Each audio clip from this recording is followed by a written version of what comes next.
So, nanood ako dun sa Toronto Consensus 2025 dun sa Toronto, Canada. 'Di ba? Kasi nga, syempre inaabangan natin, may narinig ako na speaker daw si Dr. Nicolas Cucalis.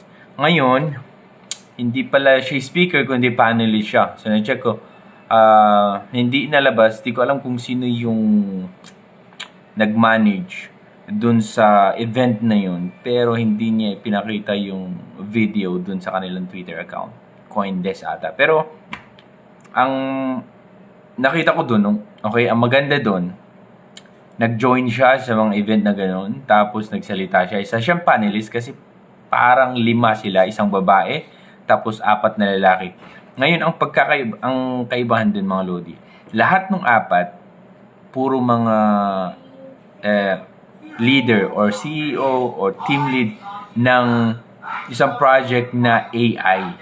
So itong, di ko alam kung meron din silang token, basta AI sila lahat yung 4. Si Dr. Cucalis or yung Pi Network lang ang isang panelist na kung saan nagsilita na isa siyang cryptocurrency.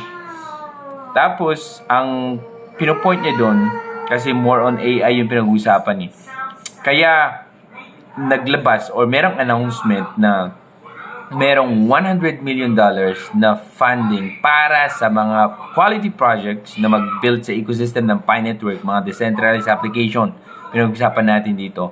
Specifically, okay, gusto nila na AI na application. So, yun yung parang pinupunto binasa ko yung sabi ng Coindesk kung yung pinupunto ni Dr. Nicolas Cucalis. So, ayun, kaya meron silang 100 million na funding. Ngayon, ano yung mga projects na yun? Hindi ko alam. Basta kung sinong mag-apply, magustuhan, quality siya, maayos, then magkakaroon siguro ng funding from $100 million dun galing sa Pi Network team. Okay? So, in terms naman dun sa mga problema na kinakarap ng Pi Network, ganun pa rin. Okay? Same. Minsan, nagustuhan ko yung ginawa ng Pi Network, lalo na yung founder, si Dr. Nicolas. So, nag-join talaga siya sa mga event. Hindi lamang yung event niya, okay? Kundi nag-join siya dun sa isang panelist. Hindi siya speaker, kundi parang nasa panelist siya, yung may mag-question, magbato, sasagot, ang isa, parang ganun lang. Okay? Pero goods na yun.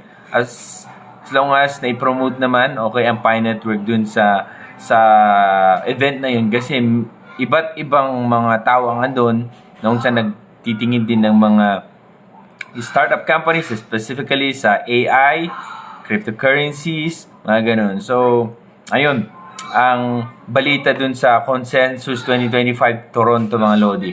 Ngayon, kumusta naman yung ating, yung KYC? Wala pa. May mga iba, hindi pa naki-KYC, tentative pa lang, ganun.